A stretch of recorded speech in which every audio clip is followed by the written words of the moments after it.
Boa tarde, irmãos. Quem fala é o Bruno. Hoje é dia 14 de setembro de 2019. Nós vamos aí estar gravando um vídeo sobre arrebatamento. Eu sei que é um tema que é bastante batido aí, o pessoal fala bastante do arrebatamento. E então, por que eu estou fazendo um vídeo sobre o arrebatamento? Bom, boa pergunta. Eu tenho visto, acompanhado alguns estudos aí sobre o tema, não necessariamente sobre o tema, né? Sobre visões, essas coisas. E muitas pessoas no YouTube hoje estão alertando sobre a iminência do arrebatamento, né? Então, em primeiro lugar, eu queria fazer uma pausa, pedir desculpa aí pelo formato. Infelizmente, os recursos que eu tenho para poder estar gravando são esses no momento, né? Talvez não seja a melhor imagem, não seja a melhor didática utilizada para poder passar uma mensagem, mas vamos fazer disso um bate-papo, né? Eu não estou lendo nada, eu estou falando aqui com uma câmera, apesar de não estar muito acostumado, talvez eu gagueje, talvez eu fale alguma coisa que escape, e eu vou procurar consertar isso, tá bom? Dolinho tá bem ali deitado, por enquanto ele tá se lambendo, mas aí quando eu começo a falar com uma câmera, de repente ele acha que eu tô falando com ele e começa a miar. Então perdoe aí o Dolinho, tá, gente? Deixa ele ser feliz aí. Então voltando, né? Essa questão do arrebatamento que a gente vai tratar tem sido uma confusão dentro das denominações e também dentro dessas pregações que a gente vê lá no YouTube, né? Eu acompanho muitas pregações no YouTube e muitos depoimentos de irmãos que têm experiências com Deus e visões. Bom, queria falar especificamente sobre essas visões. Eu não duvido que esses irmãos tenham essas visões, tá? Eu duvido às vezes da fonte que essas visões têm. Às vezes eu não sou convencido pelo irmão, né, de que ele realmente teve uma visão, só que eu realmente não sei. Eu sei que nós temos que ter atenção, né?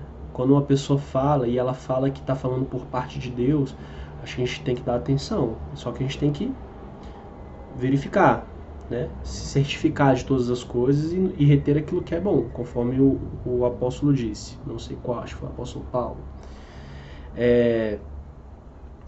Pois bem, sobre as visões, eu vejo que tem muitas pessoas que falam, eu tive um sonho, ou o próprio Jesus me revelou, e ele falou isso, isso e aquilo.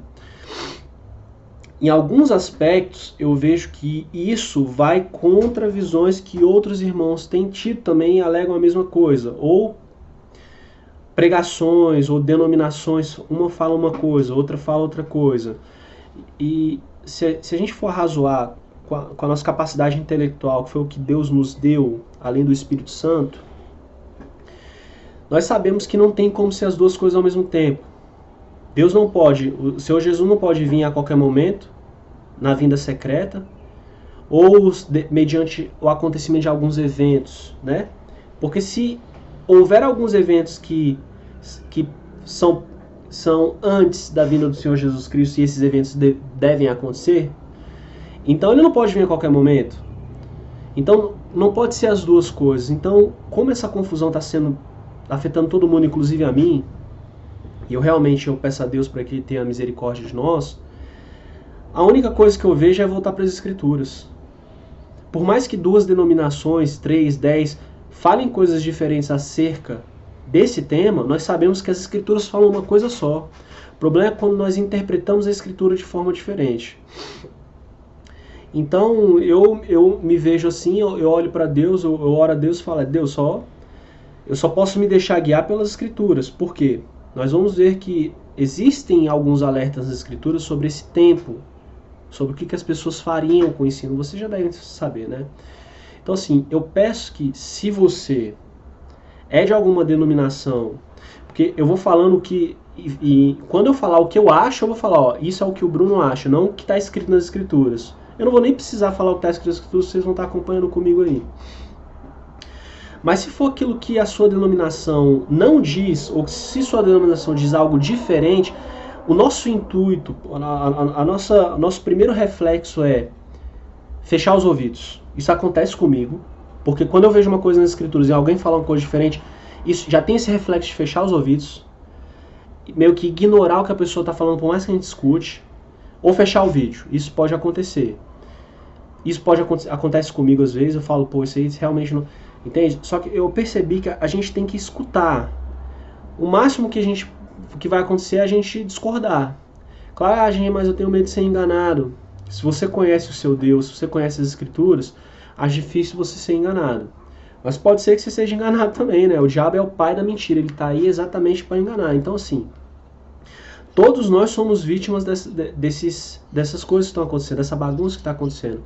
Então, a única coisa que a gente pode fazer hoje é voltar para as Escrituras. Então, o que eu quero mostrar para vocês aqui é o meu parecer sobre o que está escrito nas Escrituras. E aí você pode concordar ou não. Talvez levante uma dúvida para você e você fale, realmente eu não penso assim, minha denominação não pensa assim, o Bruno disse isso. Faz sentido ou não, mas se faz sentido, talvez você leve seu pastor fala, não, você tá viajando. Pode ser que aconteça. E pode ser que seu pastor me corrija. Então, eu estou aqui compartilhando a preocupação que eu tenho. Eu espero estar falando da parte de Deus. Eu não estou aqui falando, Deus me disse. Não, eu queria que ele me dissesse mesmo, mas ele realmente, ele tem me dito pelo esse espírito que eu falo que está dentro de mim.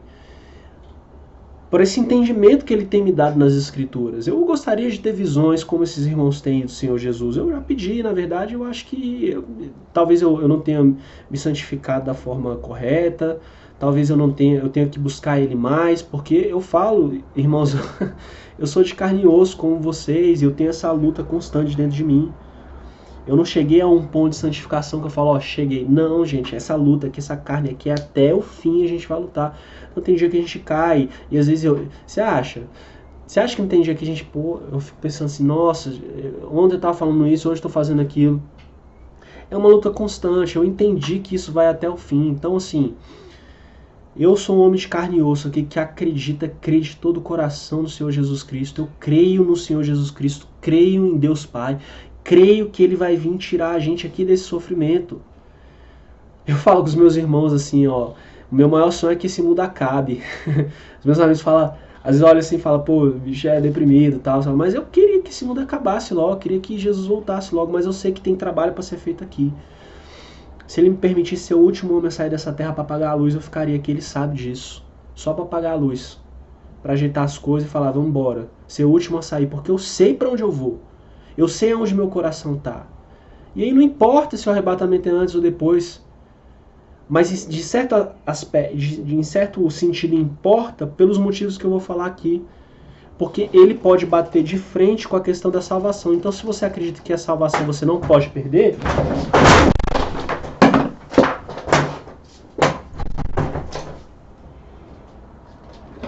Não vou parar o vídeo. Não vou parar o vídeo. Tava caindo as coisas aqui em casa. Pode atacar. O senhor sabe que o Senhor Deus é quem manda nessa casa aqui. Então pode vir vento, pode vir o que for aqui que não vai me atrapalhar não. Só vou trancar essa porta aqui.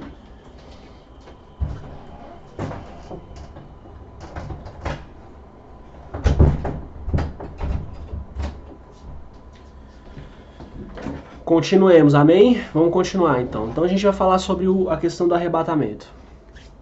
Tá bom, irmãos? E aí, vocês estejam comigo aí, se vocês concordam ou não. Eu sei que isso tem virado uma bagunça, mas uma coisa que a gente tem que ter é união. Eu não sou de denominação nenhuma. Eu não vou em nenhuma igreja. Na verdade, eu visitei a Assembleia de Deus nessa semana passada, né? Domingo passado. Eu gostei, realmente gostei. Mas eu não tenho coisa com religião nenhuma. Eu sou do Senhor Jesus Cristo e a gente tem que levar a religião para onde a gente está. Somos cristãos. Então, vamos começar. Desculpa essa introdução aí muito longa, tá bom? Vamos lá. Então, irmãos, pois bem.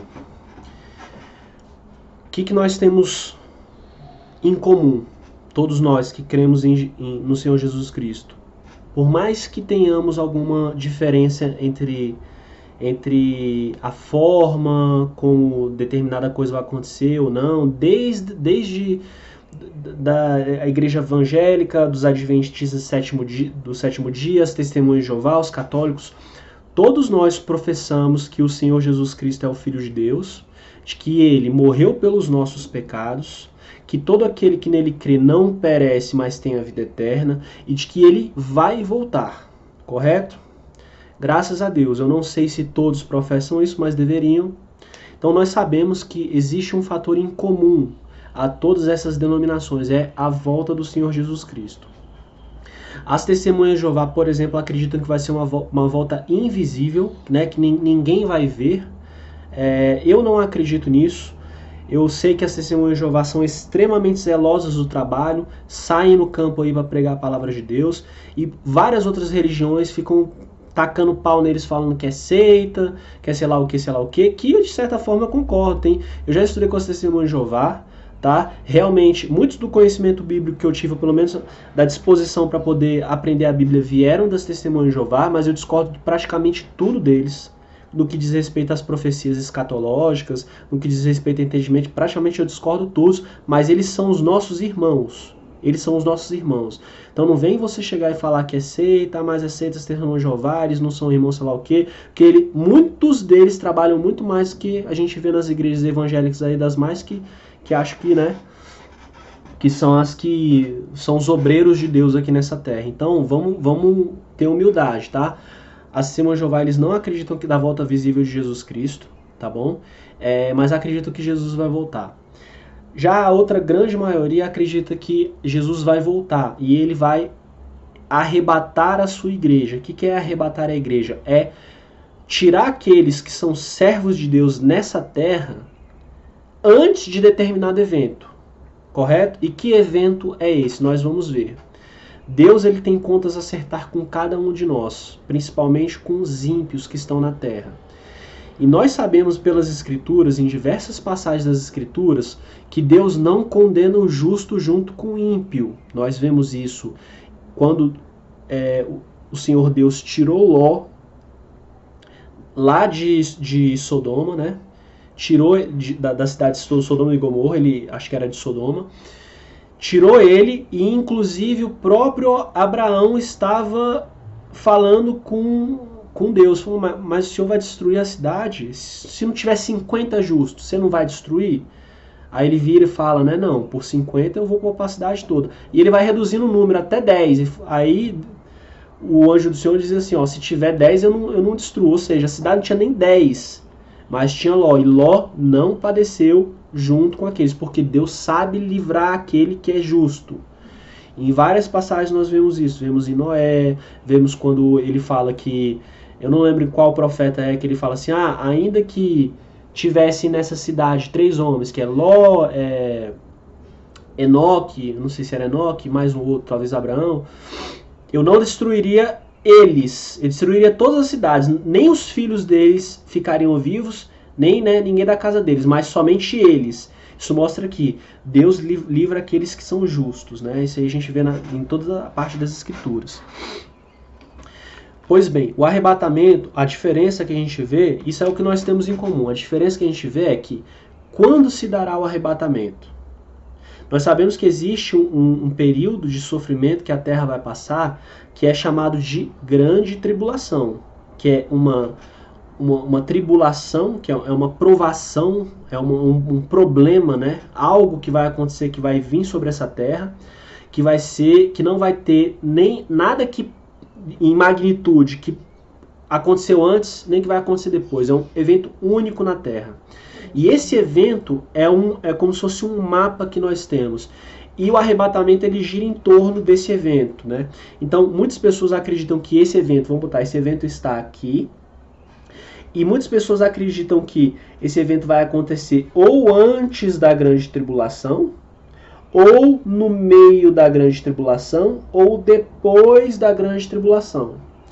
Por ser um tema bastante difícil, existem algumas denominações, ou poucas, ou uma denominação, não sei qual também, que diz que haverá arrebatamento em mais de um momento, né? O que eu não acho razoável de acordo com as Escrituras, mas ainda existe esse grupo que diz que pode ser que aconteça em 2 momentos. Vamos então tirar tudo que a gente tem de doutrina das nossas denominações aí, que vocês têm das denominações de vocês, e vamos voltar para as Escrituras. Vamos ver o que foi dito nas Escrituras, ok? Vamos para a tela agora. Eu vou começar talvez com um texto de Gênesis ou Daniel.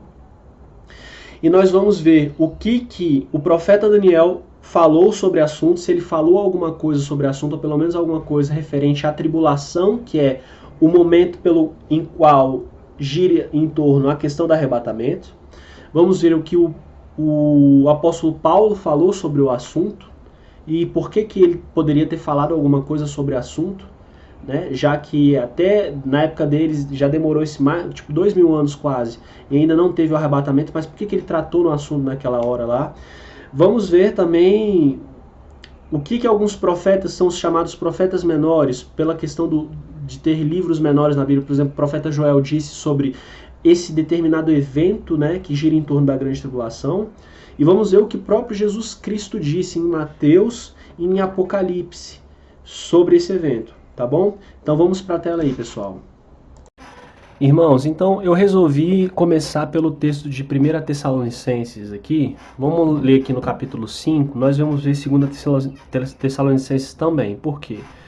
Vocês já sabem que esse texto trata sobre o tema do arrebatamento. O apóstolo Paulo vai falar algumas coisas.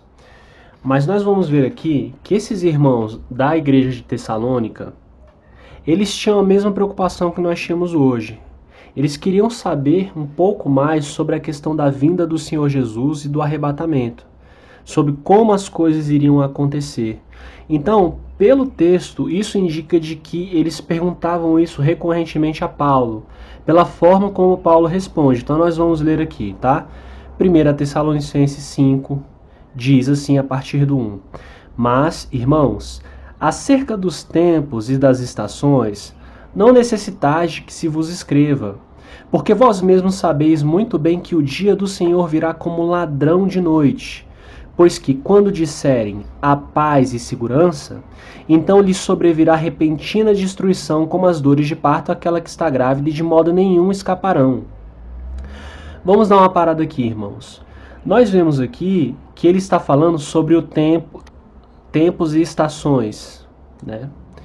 E ele falou que isso não era necessário que seja dada mais informação, porque eles sabiam que o dia do Senhor viria como vem um ladrão de noite. Ou seja, algo súbito, algo que não é previsível sobre o dia do Senhor. Só que aqui eles estavam perguntando sobre o tempo e as estações. O apóstolo Paulo falou que o dia do Senhor virá como ladrão, como outro texto também diz. E muitas pessoas dizem que isso é um indício de um arrebatamento secreto. Algo que não se pode saber.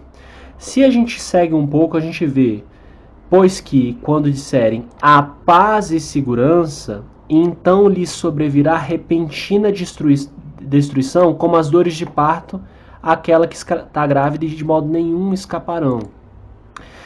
Vamos dar uma olhada nessa parte do texto aqui, porque ele diz que existe um evento que iria preceder essa repentina vinda e essa repentina destruição, que é quando os povos estiverem dizendo a paz e segurança. Então a pergunta que vem à mente é: o Senhor Jesus Cristo, ele pode vir antes de que esse evento aqui aconteça?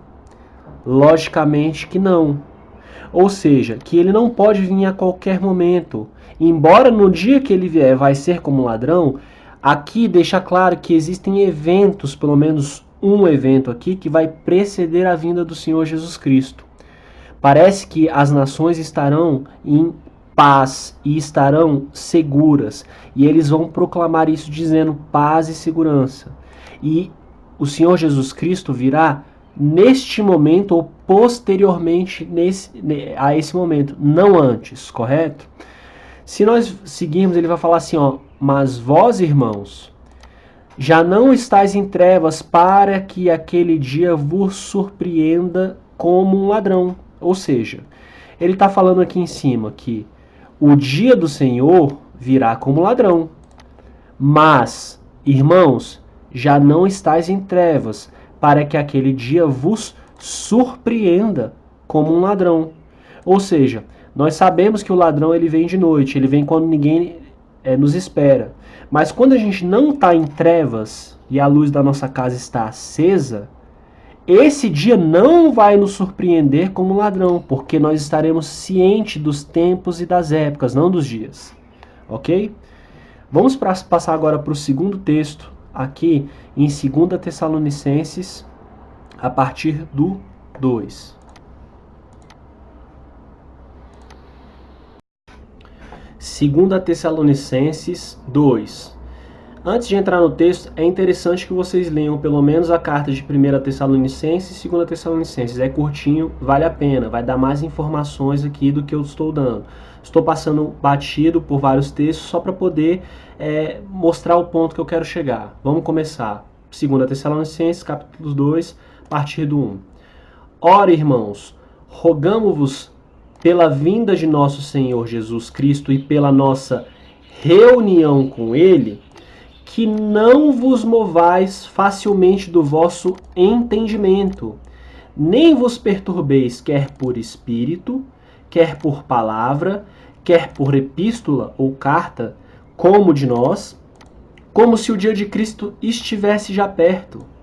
Ninguém, de maneira alguma, vos engane, porque não será assim, sem que antes venha a apostasia e se manifeste o homem do pecado, o filho da perdição, o qual se opõe e se levanta contra tudo que se chama Deus, ou se adora, de sorte que se assentará como Deus no templo de Deus, querendo parecer Deus.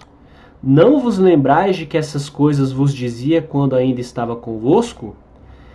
E agora vós sabeis o que o detém, para que o seu próprio tempo seja manifestado. Porque já o mistério da injustiça opera, somente há um que agora retém, até que do meio seja tirado.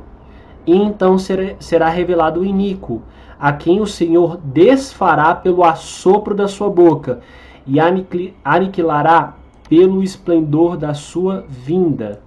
E a esse, cuja vinda é segundo a eficácia de Satanás, com todo poder, sinais e prodígios de mentira, e com todo engano da injustiça para os que perecem, porque não receberam o amor da verdade para se salvarem. E por isso Deus lhe enviará a operação do erro, para que creiam na mentira. E aí o texto segue.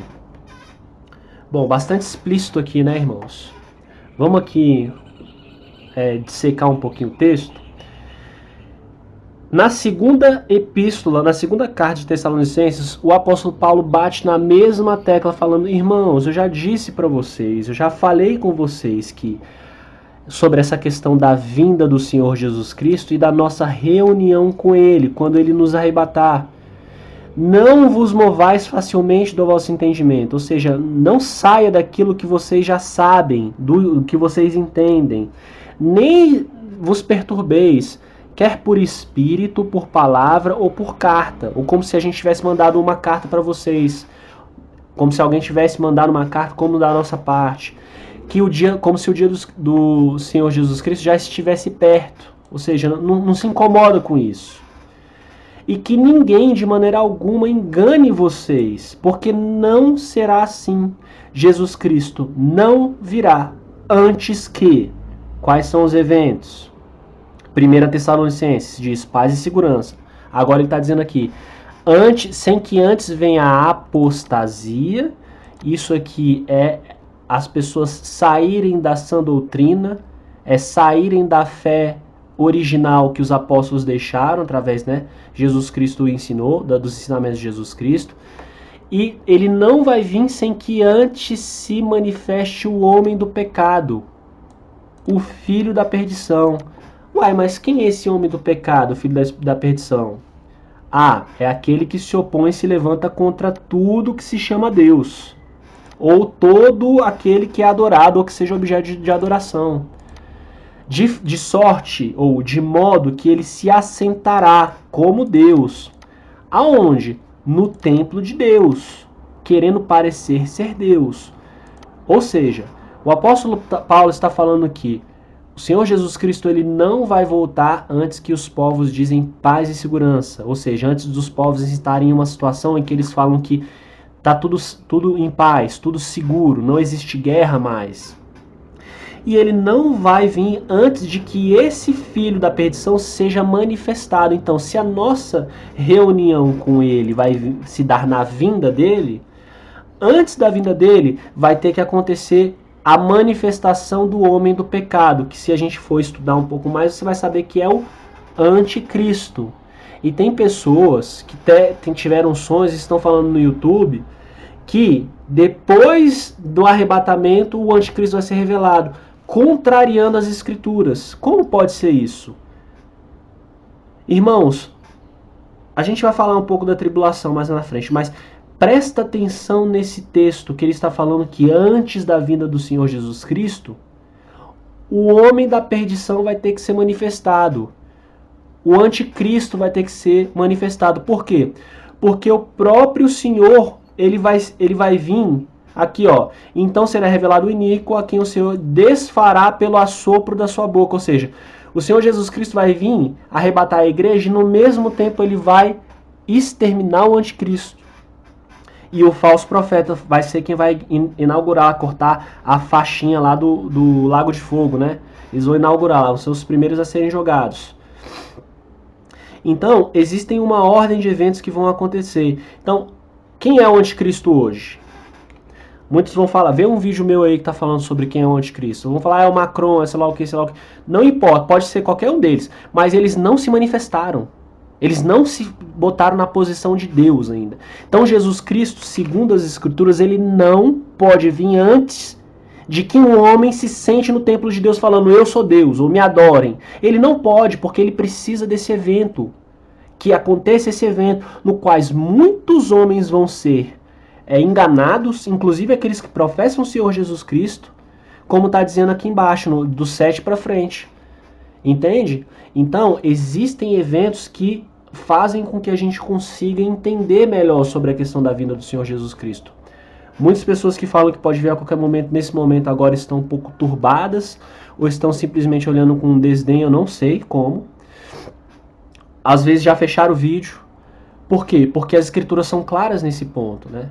E eu queria saber qual é o outro entendimento que as pessoas... Porque o outro entendimento é baseado simplesmente em torção das escrituras em pontos exatamente pequenos das escrituras, não contemplando todas as escrituras. É por isso que agora nós vamos voltar um pouco para ver o que o profeta Daniel disse, tá? Antes de entrar no texto, eu ia para Mateus 24. Por quê? Porque em determinado tempo de Mateus 24, determinado texto, o Senhor Jesus Cristo pede para que nós voltássemos no livro de Daniel e lêssemos o que está escrito no livro de Daniel.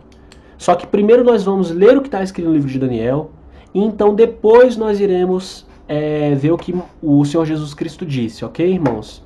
Então vou fazer mais um corte e já estou voltando. Voltei, irmãos, vamos aqui então ler Daniel 7. Eu antes queria falar que Daniel é um dos livros que eu mais gosto das escrituras. É um livro que contém muitas revelações. Eu acho que ele é o Apocalipse do Antigo Testamento, seria o livro de Daniel, tá?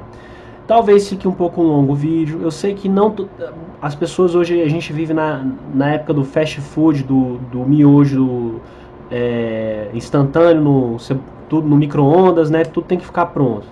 Isso é um estudo bíblico, irmãos. Não é um vídeo de autoajuda, né? Falando de prosperidade nem de nada. Então, você precisa investir um tempo para poder entender essas coisas aqui. Então, você pode parar o vídeo, beber uma água, tudo mais, né? E eu vou procurar não me delongar muito, né? Mas eu preciso ler o capítulo 7 inteiro de Daniel. E aí, quem tiver comigo, tá comigo, né? Quem não tiver, tudo bem.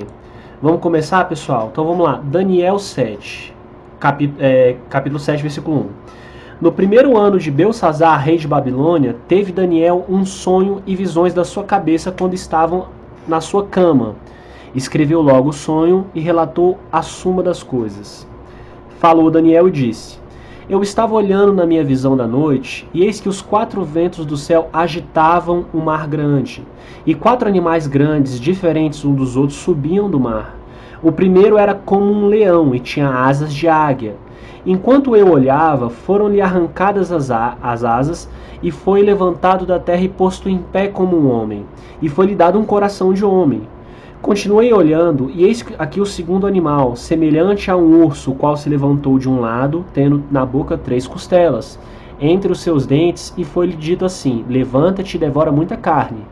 Depois disso, eu continuei olhando, eis aqui outro animal semelhante a um leopardo, e tinha 4 asas de ave nas suas costas, e também tinha esse animal 4 cabeças, e foi-lhe dado domínio. Depois disso eu continuei olhando nas visões da noite, e eis aqui o quarto animal, terrível, espantoso e muito forte, o qual tinha dentes grandes de ferro, ele devorava e fazia em pedaços, e pisava aos pés o que sobejava. Era diferente de todos os animais que apareceram antes dele, e tinha 10 chifres. Estando eu a considerar os chifres, eis que entre eles subiu um chifre pequeno, diante do qual 3 dos primeiros chifres foram arrancados. E eis que nesse chifre havia olhos, como olhos de um homem, uma boca que falava grandes coisas. Eu continuei olhando até que foram postos uns tronos, e um ancião de dias se assentou. A sua veste era branca como a neve, o cabelo da sua cabeça como a pura lã. E seu trono era de chamas de fogo, e as suas rodas de fogo ardentes. Um rio de fogo manava e saía diante dele.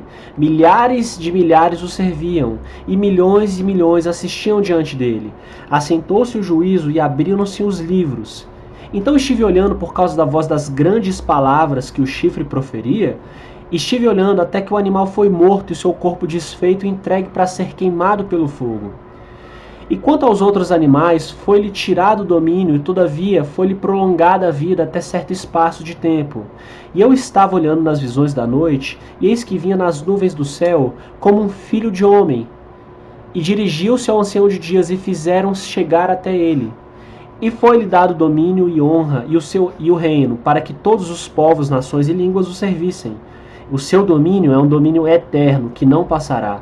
O seu reino tal, que não será destruído. Quanto a mim, Daniel, meu espírito foi abatido dentro do meu corpo, e as visões da minha cabeça me perturbaram. Cheguei-me a um dos que estavam perto e pedi-lhe a verdade acerca disso tudo. E ele me disse e fez-me saber a interpretação das coisas. Pausa, resumo bem, fazer uma síntese bem do que Daniel viu, né? Daniel recebeu um sonho profético, no qual ele viu animais, e esses animais eles eram diferentes uns dos outros. Daniel pôde reconhecer aspectos de alguns animais que ele via, né? Por exemplo, ele viu algum que parecia ser um leopardo, outro que parecia ser um leão, outro que parecia ser um urso. Então ele via animais os quais ele podia ver algum correspondente na natureza. Apesar deles serem estranhos, um ter 4 asas, né? Um deles se levantar como um homem e ter um coração de homem, um entendimento de homem, outro parecer um urso. Só que ele vê também um animal que ele não acha nenhum paralelo na natureza, que ele era simplesmente descrito como um animal grande e terrível, que tinha 10 chifres. Dentre esses chifres, ele viu um outro chifre pequeno sair. E esse chifre abateu 3 dos outros 10 chifres, né? Nós sabemos aqui que o pessoal fala, esse aqui é o rei tal, esse aqui é o sei lá o quê. Eu não vou entrar nesse mérito. Por que eu não vou entrar nesse mérito? Porque pela graça de Deus aqui, nós vimos que Daniel perguntou para o anjo, e o anjo revelou. Ou seja, eu não preciso de nenhum estudo teológico profundo para saber o que significa isso, porque o próprio anjo deu entendimento para Daniel. O que a gente precisa ver? A gente só precisa entender o que o anjo disse. Não é maravilhoso? Então, vamos passar aqui. Para o versículo, deixa eu ver. Tem mais uma coisa que eu queria falar aqui, ó. Desses animais, ele viu lá 3 animais, mais esse quarto, né? Presta atenção no que acontece. Aqui está dizendo que esse animal que tinha 10 chifres, do qual subiu um chifre, que tinha olhos e bocas e falava coisas grandes, foi tirado o domínio desse animal, e esse animal foi queimado no fogo. Fala que diante do trono desse ancião de dias que se assentou, saiu um rio de fogo, e esse animal foi jogado lá. Só que os outros animais, eles continuaram até certo espaço de tempo. Correto? Então, nós sabemos que não são todos os animais que são destruídos, apenas esse que é um animal terrível, né? Que é jogado no fogo. Aí o que acontece? Ele vai falar aqui, deixa eu me situar. Aqui ele está falando aqui sobre o anjo, ele pedir para o anjo, né? Aí o anjo diz assim, agora é a revelação do anjo.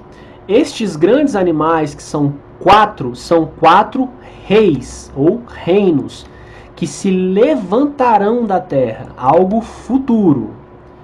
Mas os santos do Altíssimo receberão o reino e o possuirão para todo sempre, de eternidade em eternidade. Ou seja, nós, graças ao Senhor Jesus, os santos do reino, vão receber esse reino aí, os santos do Altíssimo.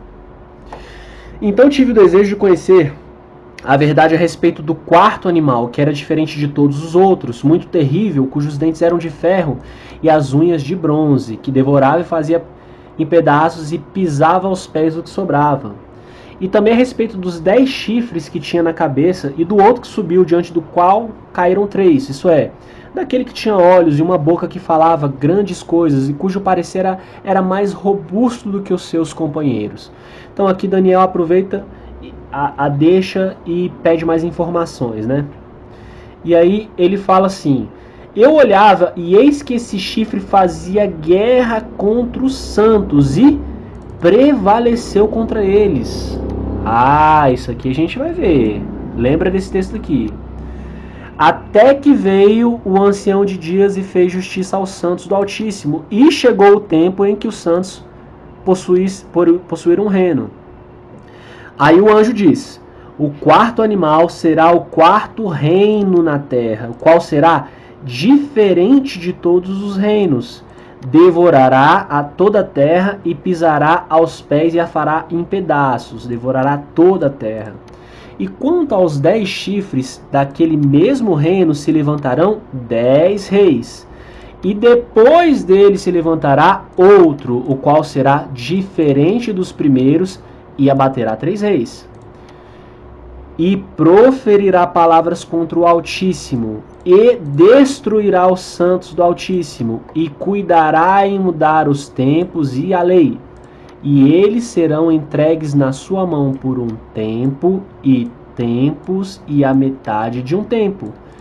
Mas o juízo será estabelecido, e eles tirarão seu domínio para o destruir e para o desfazer até o fim. E o reino e o domínio e a majestade dos reinos debaixo de todo o céu serão dados ao povo dos santos do Altíssimo. O seu reino será um reino eterno, e todos os domínios o servirão e lhe obedecerão. Aqui terminou o assunto. Quanto a mim, Daniel, os meus pensamentos muito me perturbaram, e mudou-se em mim o meu semblante, mas guardei o assunto no meu coração. Irmãos, o anjo diz aqui claramente de que depois que esses reinos foram subindo na terra, chegará um reino diferente de todos os outros. E desse novo reino se levantará 10 reis. E depois que se levantar esses 10 reis, subirá outro rei e vai derrubar esses três reis dos 10. E esse chifre pequeno, que depois se torna robusto, ele que vai proferir palavras contra o Altíssimo, proferirá palavras contra o Altíssimo. Isso não lembra lá o anticristo, lá que a gente viu em 2 Tessalonicenses, que fala que vai proferir palavras contra o Altíssimo, fala que ele vai querer se parecer Deus? Não parece ser o mesmo personagem aqui? Aqui fala claramente que esse chifre, o anticristo, vai fazer guerra contra os santos, e outra, vai prevalecer contra eles. Quer dizer que quem é que vai ser arrebatado antes da grande tribulação aí?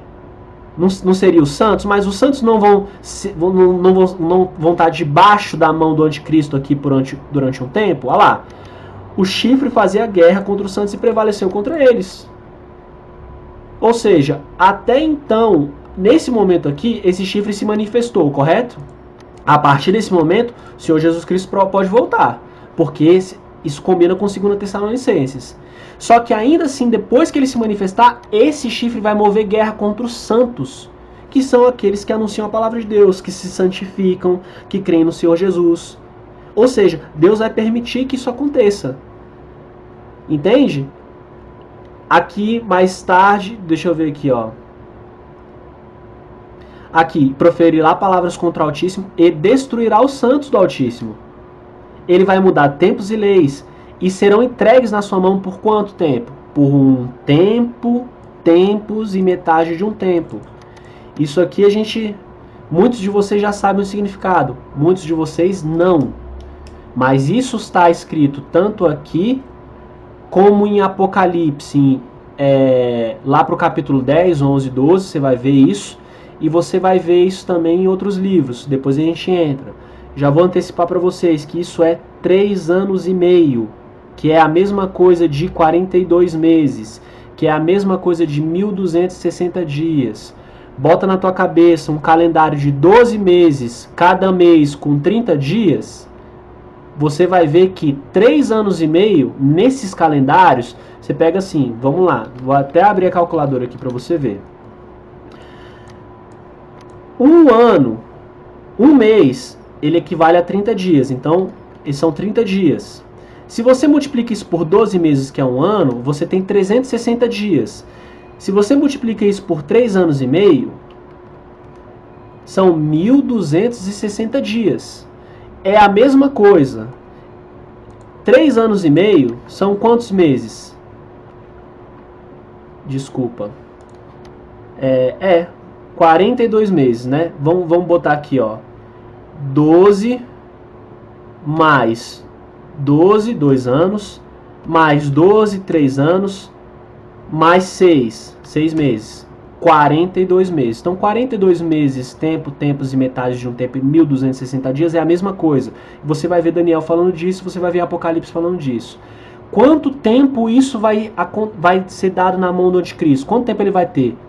3 anos e meio.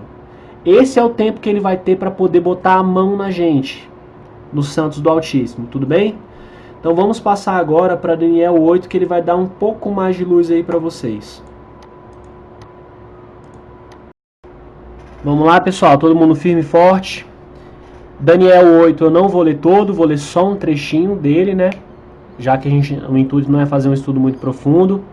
Só lembrando aqui, a gente está em Daniel 7 ainda. Daniel 7 a gente tem mais informações que a gente viu. Ou seja, além de 1ª e 2ª Tessalonicenses, que diz que o dia do Senhor não virá sem que o anticristo se revele, em Daniel 7 nós sabemos que antes do anticristo se revelar, vai ter que vir um reino que vai ter 10 reis. E dos 10 reis, 3 vão ser abatidos pelo anticristo. Então o anticristo vai fazer guerra ainda nesse reino. Esse anticristo, ele vai ser uma pessoa, uma personalidade única que vai conseguir mudar tempos e leis, como se fosse algo, né? Ele vai fazer um reino de paz, que tenha paz e segurança, não vai ter mais guerra, depois ele abater 3 reis. E aí vai ser um evento tão único, isso é uma síntese que eu estou fazendo, você pode entender de outra forma. Depois que surgirem esses 10 reinos, a terra toda vai ser uma coisa só, e essa terra vai ser dividida para 10 reis, e esses 10 reis vão administrar a terra. Depois vai subir um rei que vai fazer guerra contra esses 10 reis. E depois que ele fizer guerra sobre esses 10 reis, ele vai mudar os tempos e as leis. Como se hoje a gente não vive 2019 anos depois de Cristo, por quê? Porque existiu um evento único, que foi o nascimento do Senhor Jesus Cristo, que mudou o tempo, certo? Só que essa pessoa ele vai ousar trocar o calendário a partir desse episódio, que é uma paz mundial. E vai remover a lei antiga, e vai remover os tempos antigos, e vai ter um calendário novo. Entendeu? Nesse momento, Deus deu para ele 3 anos e meio antes de ele ser consumado. Então, a partir desse momento, pode contar 3 anos e meio. O Daniel vai falar, felizes os que chegam aos 1335 dias. Isso é uma pista pra gente. Eu não sei o dia que Jesus Cristo vai voltar, mas eu sei os tempos e as épocas, porque a Bíblia está dizendo, correto? Então, não vos perturbeis, quer por espírito, quer por palavra, quer por epístola, como de nossa parte, de que o dia do Senhor está às portas. Entendeu? É isso que o apóstolo Paulo está dizendo, gente. Então, tem trabalho para fazer ainda. Segundo as Escrituras, tem trabalho. Aqui, Daniel 8, só uma partezinha ali, ele tem uma mesma visão, praticamente está dizendo a mesma coisa. E ele fala aqui, ó, e de um deles, ó, fala do bode, né? E fala que teve um bode que teve um chifre muito grande. Esse chifre foi quebrado em 4. Que o pessoal fala, mas são os quatro generais de Alexandre e tudo mais. Tem aspecto de verdade? Tem. Mas isso não significa que está consumado. Só voltando aqui para que vocês entendam.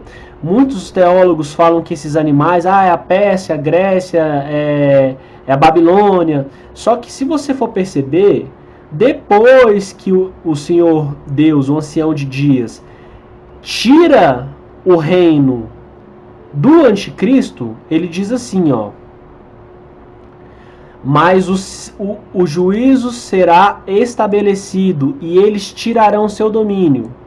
E o reino e a majestade serão dados para o povo. Ou seja, aqui vai falar em algum ponto que foi tirado o domínio dos 4 animais juntamente. Ou seja, não pode ser reinos passados. São reinos que vão existir no novo mundo. No novo mundo não. Nessa nova ordem mundial, que o pessoal fala que é teoria da conspiração.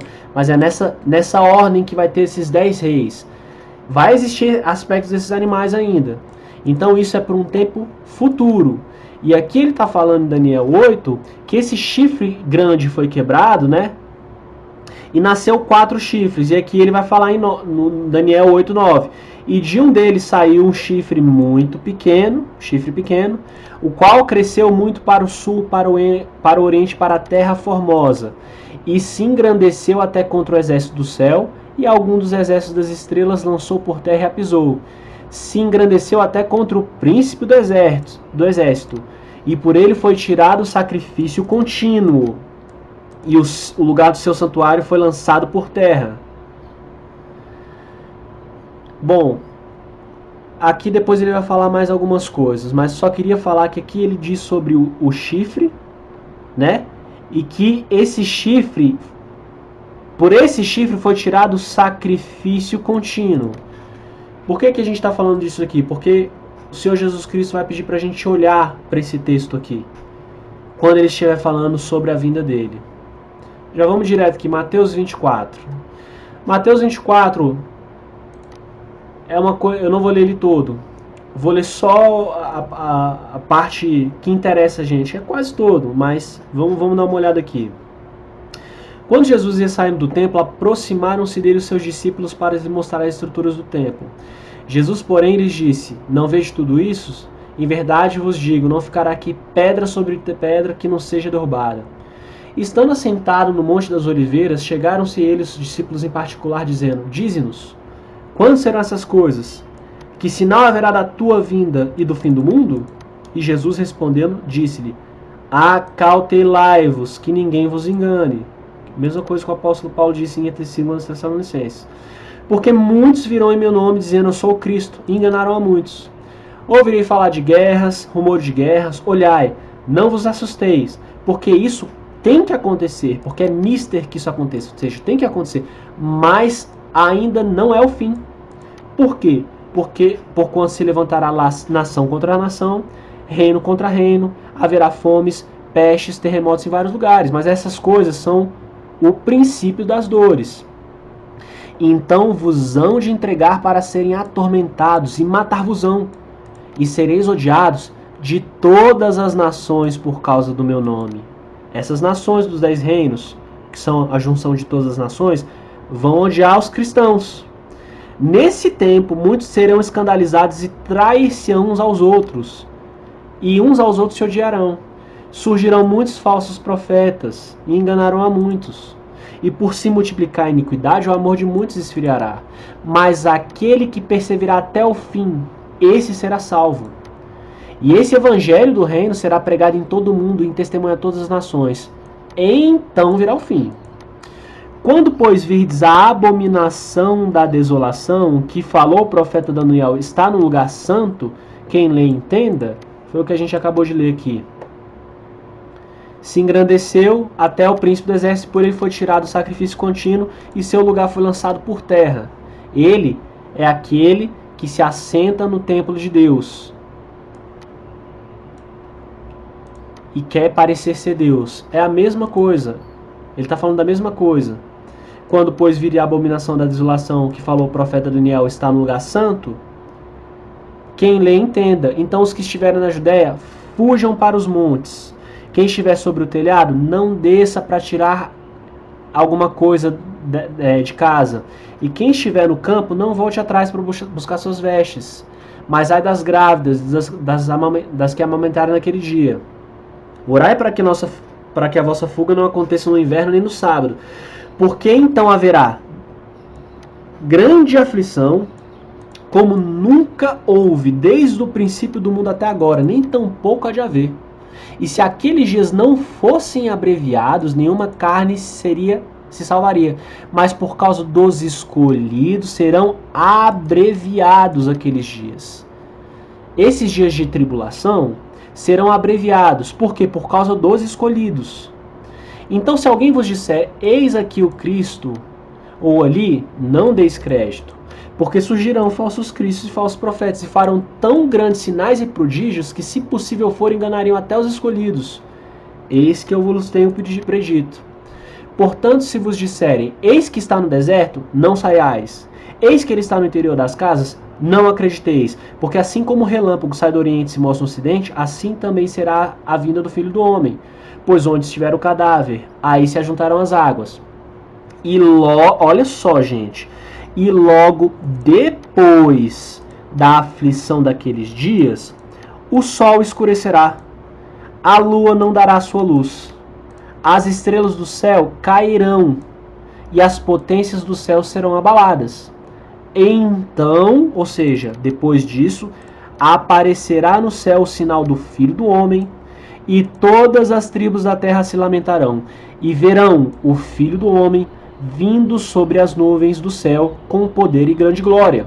E ele enviará os seus anjos com rijo clamor de trombeta, os quais ajuntarão seus escolhidos desde os quatro ventos, desde uma extremidade até a outra extremidade dos céus.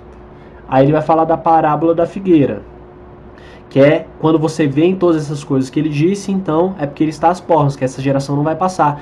Mas o importante é saber que Jesus Cristo, ele falou que primeiro vai ter que ter essa grande tribulação. O povo dele vai ser perseguido e morto nesses tempos. E ele fala que depois da grande tribulação, o sol vai escurecer, a lua não vai dar sua luz, as estrelas cairão. Então depois o sinal do Filho do Homem vai aparecer no céu.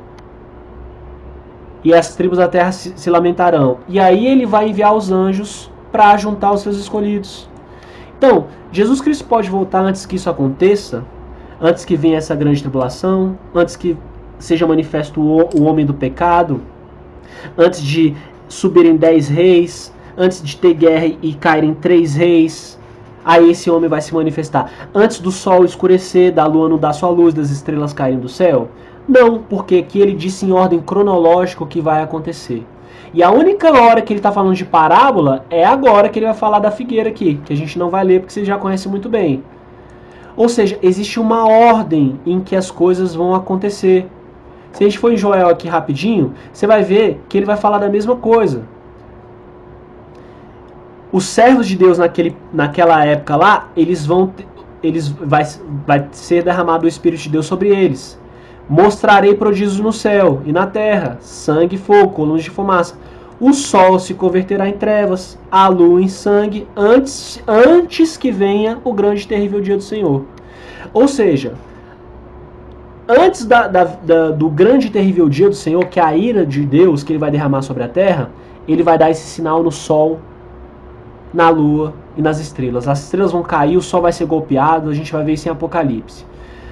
O que não é a grande tribulação. As pessoas falam, mas Deus falou que vai livrar o povo dele da ira dele. Sim, claro que vai. Mas a ira dele não é a grande tribulação. Você já parou para pensar? A grande tribulação vem para quem? Se todo mundo vai estar em paz e segurança, vai estar todo mundo de boa.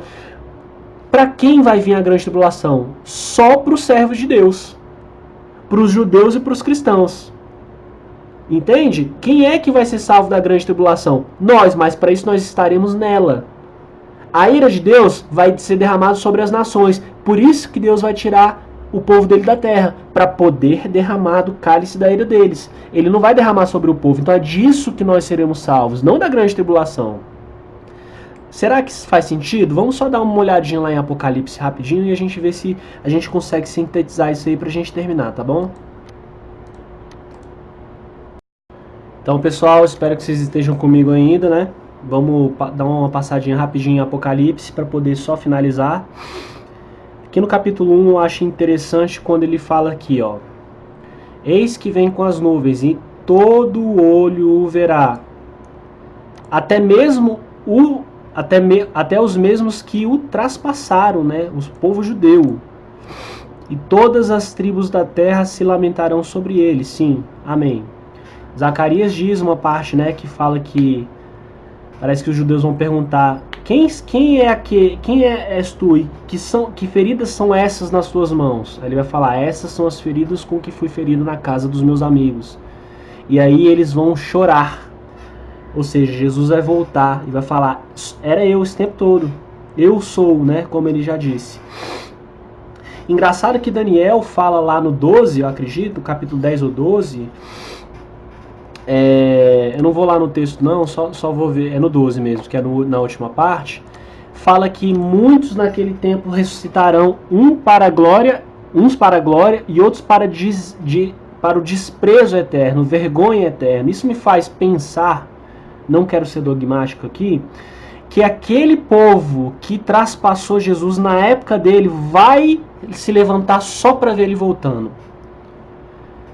Aí ele fala que todo o olho verá, eliminando qualquer tipo de doutrina que fala que a volta dele vai ser invisível. Da mesma forma, no Monte das Oliveiras, em Atos 1, quando ele subiu, os anjos chegaram para eles e falaram assim: varões galileus, por que olhai para o céu, né? Olhai para este que de vós foi tomado, esse Jesus que de vós foi tomado. Pois da mesma forma como o viste subir, verás ele, né, voltar.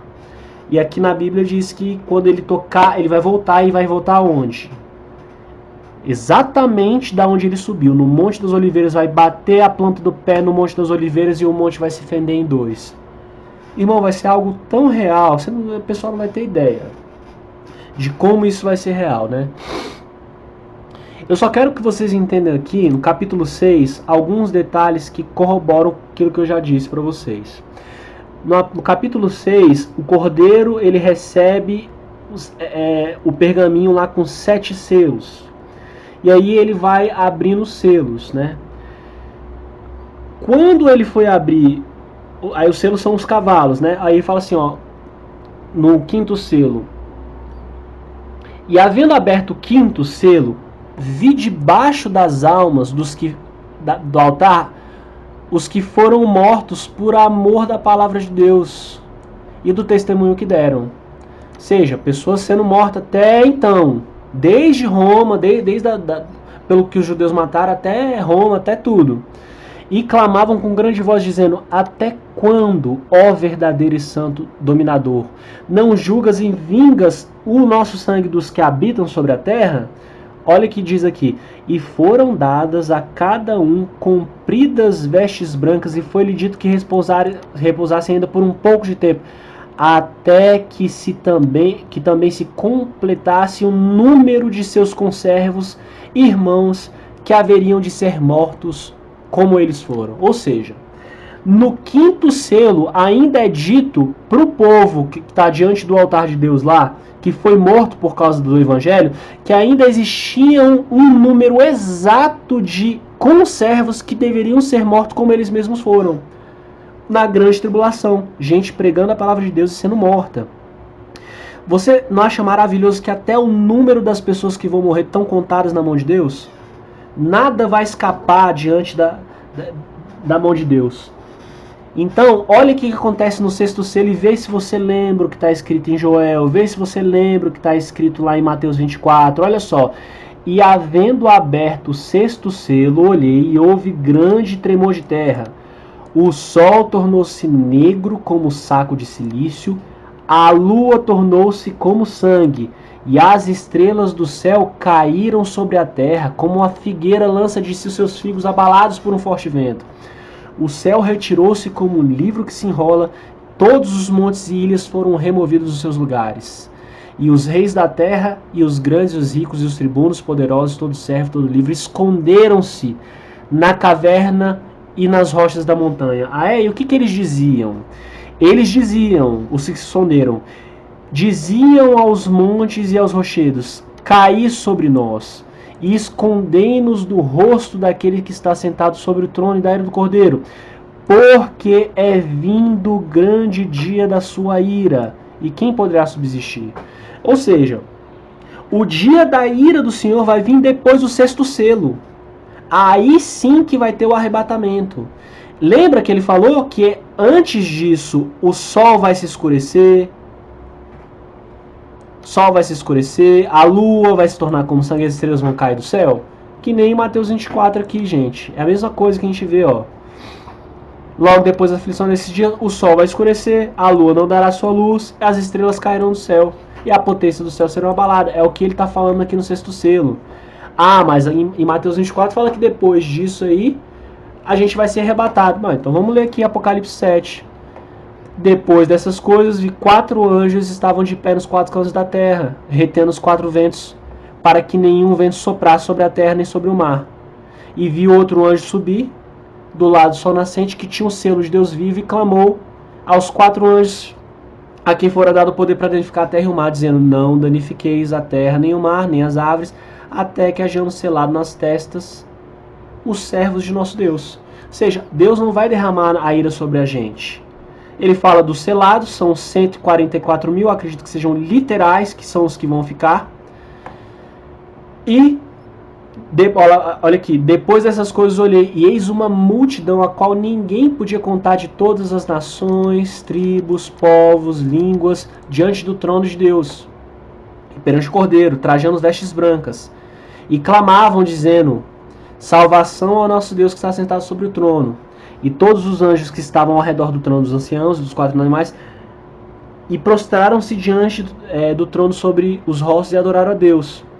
Aí ele vai falar aqui, o anjo vai perguntar, um dos anciãos que estavam lá vai perguntar pro João: estes que estão vestidos de vestes brancas, quem são e de onde vieram? Aí João diz: não sei, Senhor, tu sabes. Aí ele responde: estes são os que vieram da grande tribulação. Ou seja, eles estavam lá e a gente tirou eles de lá. O Senhor Jesus tirou eles de lá. E lavaram suas vestes e branquearam o sangue do Cordeiro. Por isso estão adiante do trono de Deus e o servem de dia e de noite no seu templo. E aquele que está sentado sobre o trono cobrirá com sua sombra. Nunca mais terão fome. Por que não terão fome? Porque na grande tribulação tiveram fome. Não puderam comprar nem vender, rejeitaram a marca da besta. Nunca mais terão sede. Por quê? Porque eles tiveram que fugir. Lembra? Muitos que estiveram na Judéia tiveram que fugir. Muitos dos irmãos tiveram que fugir. E aí foram para os desertos e tiveram sede no deserto. Falar: nem o sol, nem calor algum vai cair sobre eles. Por quê? Porque eles sentiram calor, eram fugitivos, tiveram que andar debaixo do sol, na grande tribulação. Nunca mais vai acontecer. Por quê? Porque na terra, na grande tribulação, aconteceu exatamente isso com eles.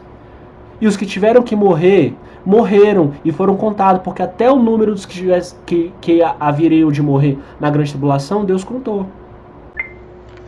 Então, irmãos, é isso. Na verdade, a visão que eu tenho é essa. Eu acredito que ela seja extremamente bíblica, como eu disse para vocês, de que existem vários eventos que devem preceder a vinda do Senhor Jesus Cristo, e muitos dos quais ele mesmo disse.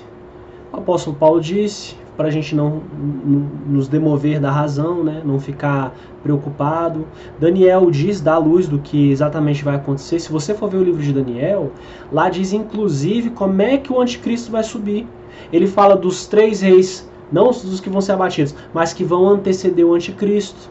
Ele vai dar detalhes bem descritivos, falando que um vai ser um coletor de imposto pelo reino, ou seja, vai estar na ordem mundial, que é o que eu acredito, e vai ter um exator, né, um que vai cobrar tributos, só que esse vai morrer sem ira e sem batalha, provavelmente vai cair de cama, vai ficar doente e vai morrer. Outro vai morrer na guerra. Fala que o anticristo vai espalhar numerosos conflitos pelo Egito, que os líbios vão segui-lo. Então existem vários elementos das escrituras que as pessoas estão simplesmente ignorando, achando que vai voltar a qualquer tempo aí. Se você está querendo se preparar para o arrebatamento, se prepara para grande tribulação, como a gente viu que a gente vai ter que passar. Se prepara para ver o anticristo, para não receber a marca da besta. Se prepara para passar fome, se prepara para passar sede, se prepara para fugir, ser fugitivo e tomar no lombo o calor do sol. Então, assim, tem muita coisa para acontecer segundo essa análise. A gente tem que estar ligado nisso. O anticristo tem que se revelar. Eu acredito que o templo de Jerusalém tem que ser reconstruído, porque ele que vai ser profanado.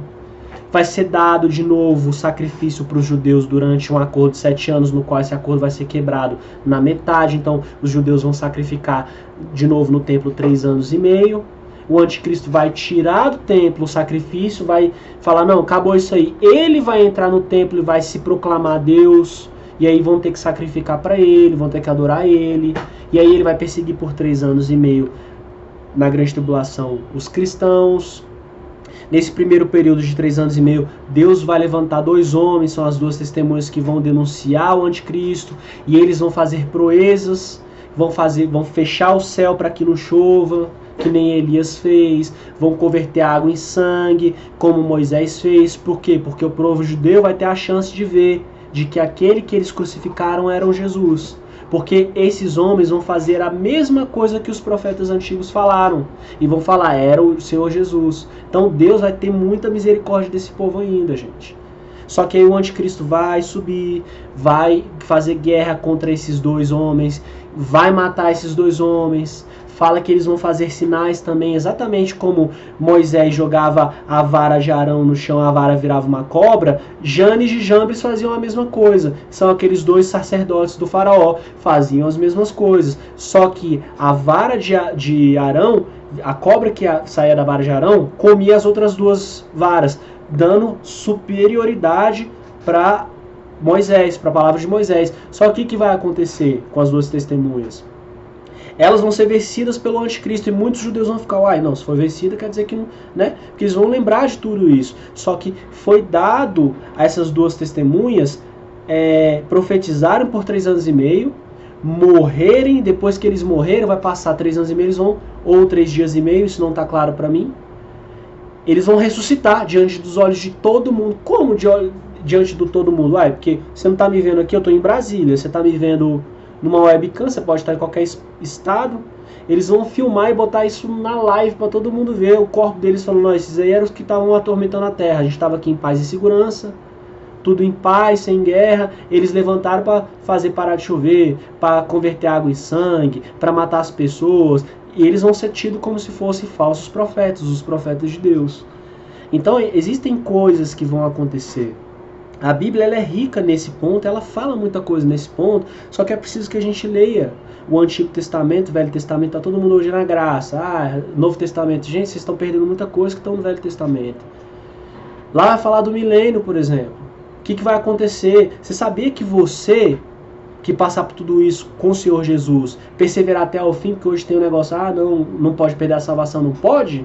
Lê as escrituras de novo lá, independentemente da denominação que você siga, de calvinista, até presbiteriano, o calvinismo, sei lá o que. Lê as escrituras com sinceridade. Lá fala que aquele que perseverar até o fim, esse será salvo. Você sabe o que vai acontecer com você? A Bíblia diz que esse reino da nova ordem mundial vai ser tirado e vai estar dado para você. Foi fiel, fez 10 talentos, reine sobre 10 cidades. Trabalhou, tirou 5 talentos de lucro, reine sobre 5 cidades. Uma coroa de ouro na tua cabeça e você vai reinar sobre esse povo. Aos santos vai ser dado, de acordo com uma das cartas que foi dada às igrejas de Apocalipse, aquele que vencer vai quebrar as nações como uma vara de ferro, vai reger sobre elas. Vai reger sobre quem? Sobre as nações que ficarem. Você vai ser um rei. É isso que Deus tem guardado para nós. Só que isso não é pregado nas igrejas. Poucas igrejas falam que você vai ter 1000 anos para reinar com Cristo. Reinar sobre quem? Sobre o povo que vai estar aqui. que ainda não vai ser salvo. Só que Deus, nesse milênio, vai acabar com as doenças, o povo não vai envelhecer mais.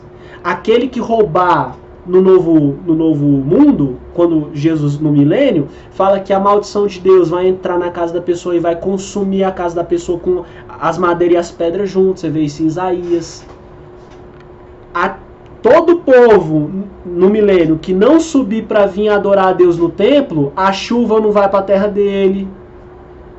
Isso aí vai ser no novo mundo. Então você vai ter ainda 1000 anos para reinar até Deus ressuscitar todos os mortos e ter o julgamento do trono branco. É isso que está em jogo, meu amigo. É isso que está em jogo. Além das nossas almas e do reino eterno depois disso aí. Então, existe muita coisa que a Bíblia diz que as pessoas passam por alto. Entende? São vários estudos que a gente pode fazer, mas esse é o resumo desse estudo do arrebatamento. Então, prepara o seu coração. Não acho que vai ser amanhã, não. Não acho que vai ser. Prepara para ver essas coisas. E elas já estão entrando em ordem. Estão um passo de uma ordem unificada. Estamos a um passo. Vai, escreve que eu estou dizendo que a Bíblia diz. Eles vão sintetizar todos os povos. E um povo vai ter uma língua, vai ter uma economia e uma religião. E aí vai ser o mesmo desafio eles vão lançar para Deus que nem na Torre de Babel. Eis que o povo agora é um e nada do que eles tentarem fazer será impossível para eles. O que Deus fez? Desceu, confundiu as línguas e separou todo mundo. Aí agora nós estamos num momento de globalização em que o povo vai ser juntado numa só língua, num só povo de novo. E aí, se ficasse dessa maneira, o que aconteceria? O próprio Deus falou quando aconteceu na última vez. Agora, eis que o povo é um. Nada do que eles tentarem fazer será impossível. O que Deus vai ter que fazer? Intervir. Que vai ser exatamente a segunda vinda de Cristo. Então tá tudo ligado, irmãos. Eu não vou me delongar, acho que o vídeo ficou muito grande. Agradeço a vocês que viram até aqui, né? Deus seja louvado e que de fato essa palavra tenha entrado no coração de vocês. Tem muito entendimento meu que eu realmente não sei se está certo ou não. Tem coisas que eu preciso verificar, tem coisas que eventualmente eu vou mudar de ideia, mas eu acho que a gente está aqui para poder contemplar um ou outro nesse aspecto aí, tá? Então fiquem com Deus, eu desejo uma boa semana para vocês e é isso aí.